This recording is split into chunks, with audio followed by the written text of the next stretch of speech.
وَأَنَّ هَذَا صِرَاطِي مُسْتَقِيمًا فَاتَّبِعُوهُ، یقیناً میرا راستہ ہی سیدھا راستہ ہے، لہذا اس کی پیروی کرو۔ وَلَا تَتَّبِعُوا السُّبُلَ، اور دوسرے مختلف راستوں کی پیروی نہ کرو۔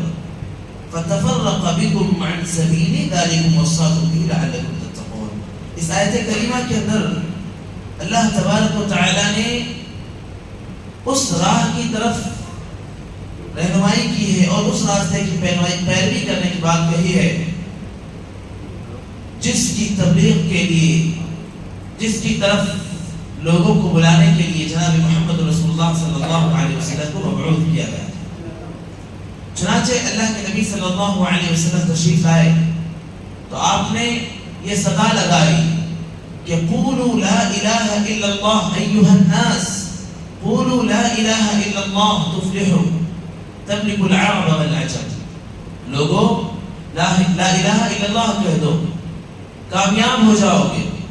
لا الہ الا اللہ کہہ دو یعنی توحید کا اقرار کر لو، اللہ تبارک و تعالیٰ کو ایک معبود تسلیم کر لو، تنہا معبود تسلیم کر لو، اور اس کے مقابلے میں جن کی بھی عبادتیں کی جاتی ہیں، جنہیں بھی پوجا جاتا ہے، ان سب کی عبادت سے توبہ کر لو۔ یہی ہے وہ راستہ جس کے بارے میں اللہ تعالیٰ نے اس آیت کریمہ میں کہا وَأَنَّ هَذَا صِرَاطِي مُسْتَقِيمًا، کہ میرا راستہ ہی سیدھا راستہ ہے۔ اور جیسا کہ میں نے نبی صلی اللہ علیہ وسلم کے کہ اس حدیث کے بارے میں بھی سے پہلے اشارہ کیا ہے کہ ایک مرتبہ آپ صلی اللہ علیہ وسلم نے ایک سیدھا راستہ، ایک سیدھی لکیر کھینچی زمین پر، اور پھر مختلف اس کے اطراف کچھ لکیریں کھینچی، تو جو سیدھی لکیر تھی اس پر آپ نے کہا کہ یہ ھذا صراط اللہ، ھذا صراط ربی، یہ میرے پروردگار کا راستہ ہے، یہ اللہ تعالیٰ کا راستہ ہے، یہ جنت کا راستہ ہے۔ وَهَذِهِ سُبُلُ الشَّيَاطِينِ، اور جو مختلف لکیریں تھی اطراف ان کے لیے کہا کہ اور یہ شیطان کی راستے ہیں۔ تو جب بندہ اللہ تعالیٰ کی راہ پر چل رہا ہوتا ہے تو شیطان اسے اپنی طرف کھینچنے کی کوشش کرتا ہے، اگر کمزور ایمان والا ہو تو وہ پھر شیطان کی پیروی کر لیتا ہے، شیطان کی بات مان لیتا ہے، اور جو شیطانی راستے ہیں ان پر وہ چل پڑتا ہے۔ لیکن جو مضبوط ایمان والا ہوتا ہے، جس کے دل میں اللہ تعالیٰ کا خوف ہوتا ہے، جس کے دل میں اللہ تعالیٰ کا ڈر ہوتا ہے، وہ شیطان کی باتوں میں نہیں آتا، شیطان کے فریب کاریوں میں نہیں آتا، وہ شیطان کے بہکاوے میں نہیں آتا، وہ اپنے مضبوط ایمان کی بنیاد پر اللہ تبارک و تعالیٰ کے راستے پہ چلتا ہے۔ اسی لیے ہم جب نماز پڑھتے ہیں تو نماز کی ہر رکعت میں سورۃ الفاتحہ پڑھتے ہیں تو یہ اللہ تعالیٰ سے دعا کرتے ہیں کہ اہدنا الصراط المستقیم، پروردگار تو ہمیں سیدھے راستے پر چلا دے، تو استقامت والے راستے پر ہمیں چلا دے، صراط الذین انعمت علیہم، اس راستے پر، ان لوگوں کے راستے پر ہمیں تو چلا دے جن پر تو نے انعام کیا ہے۔ کون سا انعام؟ کون سی نعمتیں؟ ایمان کی نعمتیں، توحید کی نعمتیں، عمل صالح کی نعمتیں، اللہ تبارک و تعالیٰ کی معرفت کی نعمتیں، نبی صلی اللہ علیہ وسلم کی سیرت سے واقفیت کی نعمتیں۔ تو جنہیں تو نے نعمتوں سے نوازا ہے، جنہیں تو نے انعام سے نوازا، ان کے راستے پر ہمیں چلا، ان کے راستے پر نہ چلا جو تیرے غضب کے شکار ہوئے یا جو گمراہ ہو گئے۔ تو جو انعام والوں کا راستہ ہے نا، ان لوگوں کا جو راستہ ہے جن پر اللہ نے انعام کیا اور جنہیں نعمتوں سے نوازا، یہ وہی راستہ ہے جس کا ذکر یہاں پر اللہ تعالی نے کیا وَأَنَّ هَذَا صِرَاطِي مُسْتَقِيمًا، کہ یقیناً میرا راستہ ہی سیدھا راستہ، وہ راستہ جس پر چل کر انسان اللہ تبارک و تعالیٰ تک پہنچتا ہے، وہ راستہ جس پر چل کر انسان اللہ تبارک و تعالیٰ کی معرفت کو حاصل کر لیتا ہے، وہ راستہ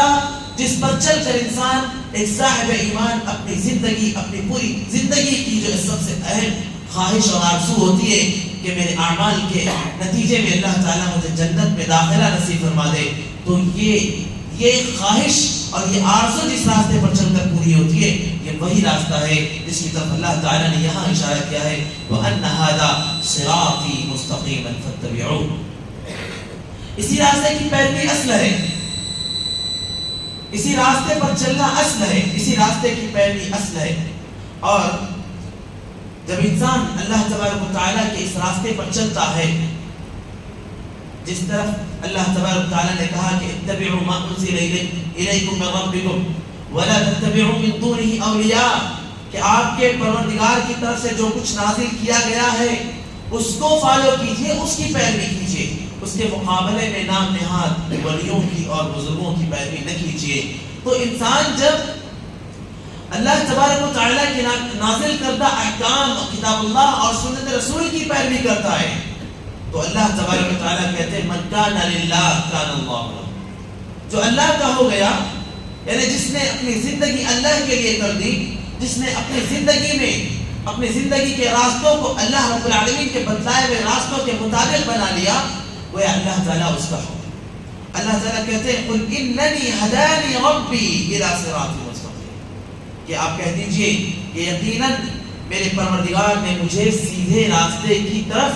ہدایت دیتی ہے۔ کون سا سیدھا راستہ؟ وہی سیدھا راستہ جس کے بارے میں اللہ نے کہا کہ اس سیدھے راستے کی پیروی کرو، اس راستے کی پیروی کرو جو میرا ہے، جو سیدھا راستہ ہے، جس کے پیروی کرنے کا اللہ نے حکم دیا ہے۔ کہا اللہ تعالیٰ نے پہلے ایمان سے اور اپنے پیغمبروں سے کہ کہہ دیجئے کہ میرے پروردگار نے مجھے سیدھے راستے کی طرف ہدایت دیتی ہے، دینا قیما ملت ابراہیم حنیفہ، جو ہمیشہ باقی رہنے والا دین ہے اور جو بالکل سیدھا دین ہے، بالکل سیدھا راستہ ہے، جو اللہ کے خلیل ابراہیم علیہ السلام کا طریقہ تھا، جو اس کے مطابق ہے۔ آگے اللہ نے کہا کہہ دیجئے کہ قل ان صلاتی ونسکی ومحیای ومماتی للہ رب العالمین، کہ میری نماز، میری قربانی، میرا جینا، میرا مرنا سب اللہ کے لیے۔ یہ کب ہوگا؟ جب انسان یہ تہیہ کر لے، یہ عزم کر لے کہ مجھے زندگی میں اگر کسی راستے پر چلنا ہے تو رب کے بتائے ہوئے راستے پر چلنا ہے، اپنے خواہشات کے بتائے ہوئے طریقے پر نہیں، اپنے دل اور اپنے ذہن کے بتائے ہوئے طریقے پر نہیں، منمانی نہیں چلنا، منمانی زندگی نہیں گزارنا ہے۔ بس کسی سے سن لیا، کسی نے کہہ دیا، کسی نے بتلا لیا، کہیں سے معلوم ہو گیا، اس کے مطابق چل دیے، ایسا نہیں، بلکہ اللہ اور اس کے رسول صلی اللہ علیہ وسلم کے بتلائے ہوئے طریقے پر چلنا ہے۔ جب انسان اس بات کا عزم کر لے تو بس اللہ تعالیٰ کی طرف سے یہی پیغام اس کی طرف ہے کہ کہہ دو کہ میری نماز، میری قربانی، میرا جینا، میرا مرنا سب اللہ کے لیے، سب اللہ تبارک و تعالیٰ کی طرف سے، سب اللہ تبارک و تعالیٰ کے لیے ہے۔ میری جان، میرا جینا، میری موت، میری زندگی سب کا سب اللہ تعالیٰ کے لیے خاص ہے۔ اللہ تبارک و تعالیٰ کے مطابق جو شخص زندگی گزارے اللہ تعالیٰ اس کا ہو جاتا ہے، اور جب اللہ اس کا ہو جائے تو پھر دنیا والے لاکھ اس کے دشمن بن جائیں، اس کا کچھ بگاڑ نہیں سکتے۔ اللہ کے نبی صلی اللہ علیہ وسلم نے جیسا کہ فرمایا کہ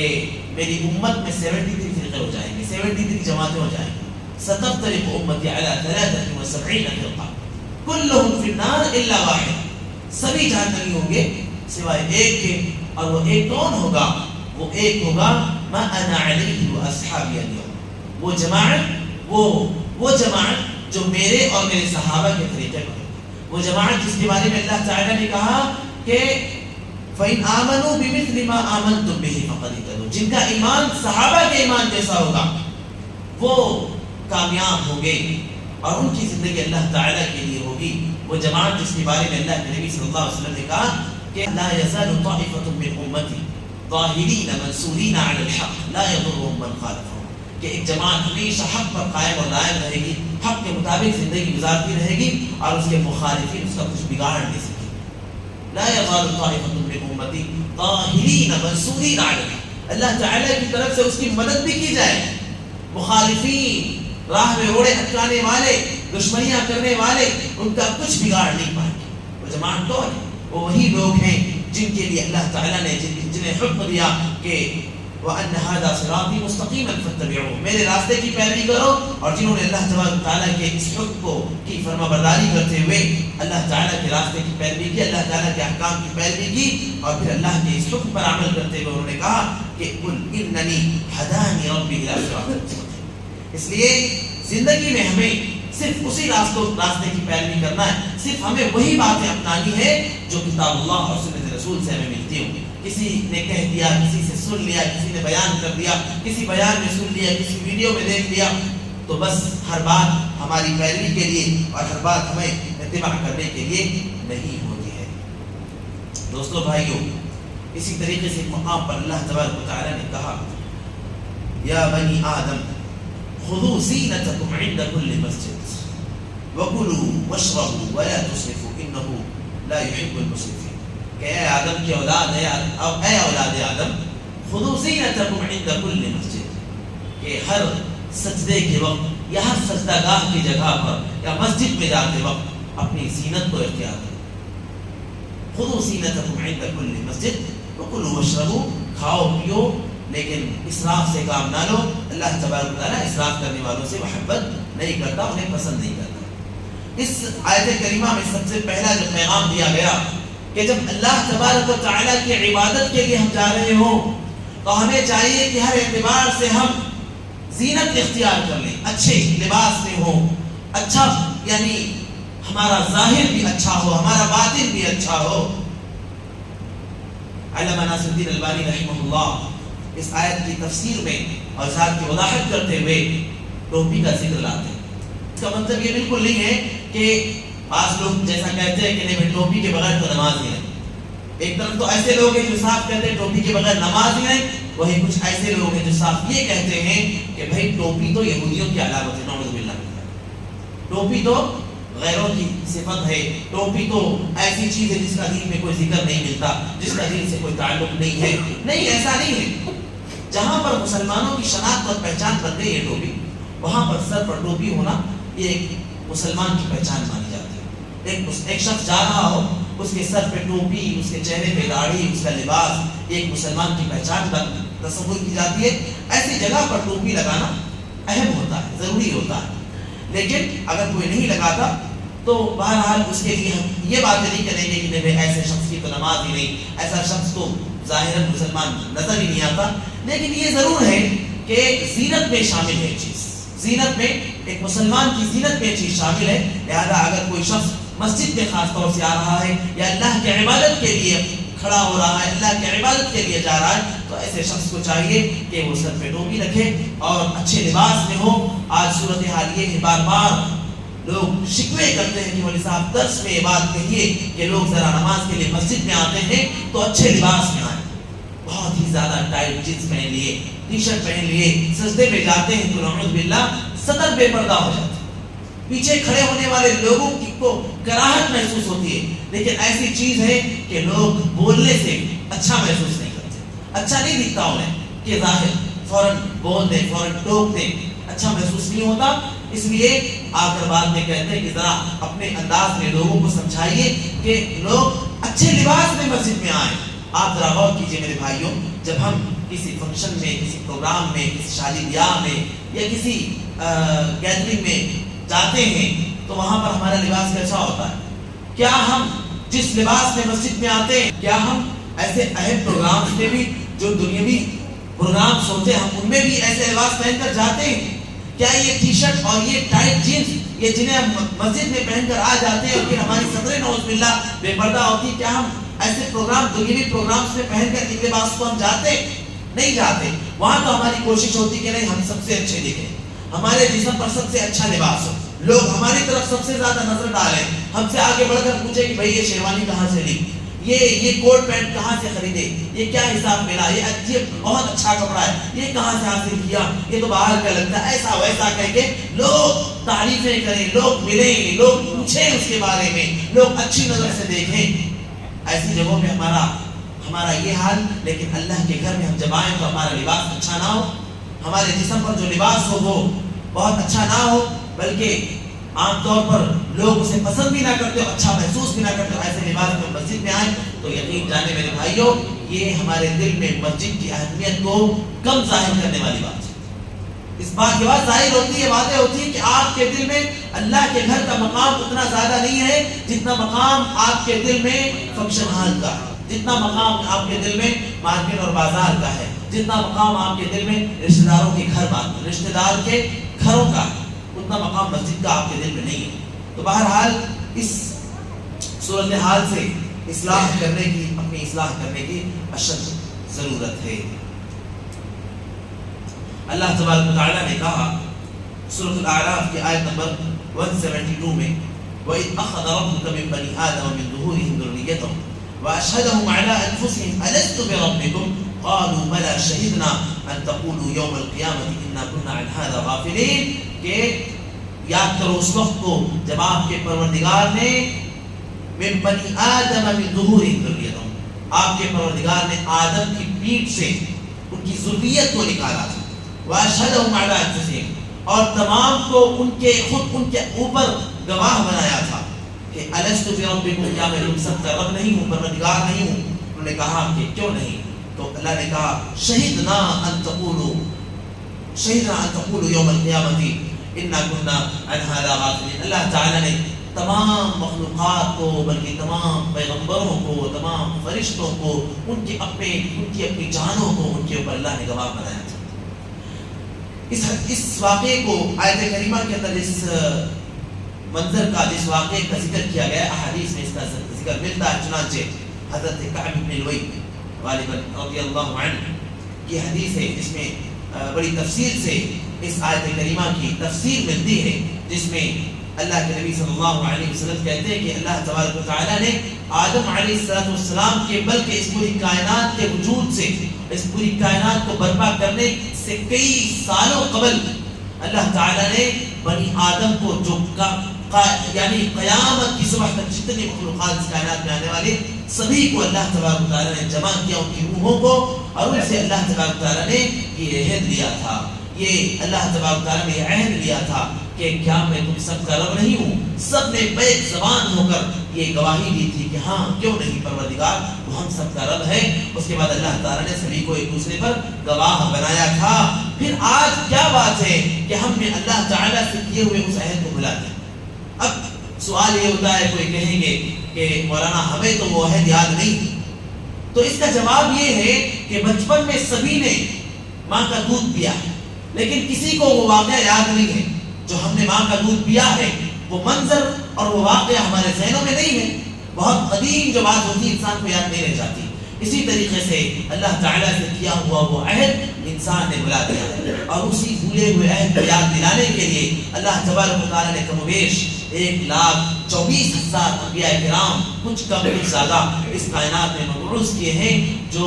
اللہ تبارک و تعالیٰ سے، اللہ تبارک و تعالیٰ کے انسانوں سے کیے ہوئے اس عہد کو یاد دلائیں۔ چنانچہ اللہ تعالیٰ نے کہا وَلَقَدْ بَعَثْنَا فِي كُلِّ أُمَّةٍ رَسُولًا أَنِ اعْبُدُوا اللَّهَ وَاجْتَنِبُوا الطَّاغُوتَ، ہم نے ہر قوم، ہر امت میں جو رسول بھیجے اس کا مقصد یہ ہے کہ وہ قوم کی افراد کو فی کل امت رسولا ان اعبدوا اللہ واجتنبوا الطاغوت، قوم کے افراد کو اس بات کی طرف بلائے کہ صرف اللہ کی عبادت کرو اور طاغوت کی عبادت سے اپنے آپ کو بچاؤ۔ اسی پیغام کو جو اللہ تعالیٰ نے اس دنیا کو برپا کرنے سے سال ہر سال قبل انسانوں سے عہد لیا تھا، اسی پیغام کو بار بار یاد دلانے اور اسی کی تذکیر کے لیے اللہ تبارک و تعالیٰ نے کم و بیش 1,24,000 انبیاء کرام اللہ تبارک و تعالیٰ نے اس کائنات کے اندر مبعوث کیے تھے۔ اسی طریقے سے سورۃ الاعراف کی ہی آیت نمبر 204 میں اللہ تعالیٰ نے فرمایا وَإِذَا قُرِئَ الْقُرْآنُ فَاسْتَمِعُوا لَهُ وَأَنصِتُوا لَعَلَّكُمْ تُرْحَمُونَ،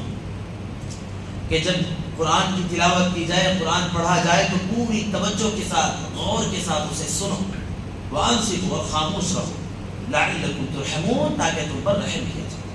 اس آیت کریمہ کے اندر احکام بھی ہیں اور فضیلت بھی ہے۔ احکام یہ ہیں کہ جب اللہ کے کلام کی تلاوت کی جائے تو ایسے وقت میں، چونکہ اللہ کے نبی صلی اللہ علیہ وسلم اللہ کے کلام کی تلاوت کرتے تھے تو مشرکین مکہ جان بوجھ کر شور شرابہ کرتے تھے، ہنگامہ کرتے تھے، تاکہ لوگوں کو قرآن کا پیغام سنائی نہ دے اور لوگ قرآن کے پیغام کی طرف نہ آ سکے، اس قرآن کے پیغام کو اپنا نہ سکے، اسے قبول نہ کر سکے، اس لیے وہ لوگ شور شرابہ اور ہنگامہ کرتے تھے۔ اللہ تبارک و تعالیٰ نے اہل ایمان کو خطاب کر کے یہ پیغام دیا کہ جب قرآن کی تلاوت کی جائے تو جس طریقے سے مشرکین عمل کر رہے ہیں تم یہ عمل مت کرنا کہ شور شرابہ کرنے لگو، لہذا تم پوری توجہ کے ساتھ اسے سنو اور خاموش رہو تاکہ اللہ تبارک و تعالیٰ تم پر رحم کرے۔ یہاں پر ایک بات کہی جاتی ہے کہ دیکھو اللہ تبارک و تعالیٰ نے یہاں کہا ہے اذا قرئ القرآن فاستمعوا له، جب قرآن پڑھا جائے تو تم خاموش رہو، لہذا نماز میں بھی جب قرآن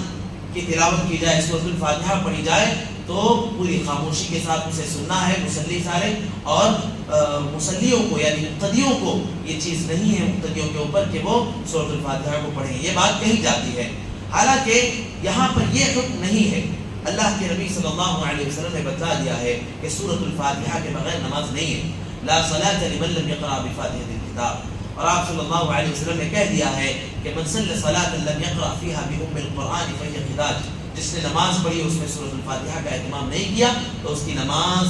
نہیں ہے، اس کی نماز خداج ہے۔ خداج کی مختلف تفسیر کی گئی ہے، جن میں سے ایک مفہوم یہ بھی کہ اس کی نماز نہیں ہوگی۔ ایک مرتبہ آپ صلی اللہ علیہ وسلم فجر کی نماز پڑھا رہے تھے اور پیچھے سے کوئی صحابی رسول غالباً ساتھ میں پڑھ بھی رہے تھے،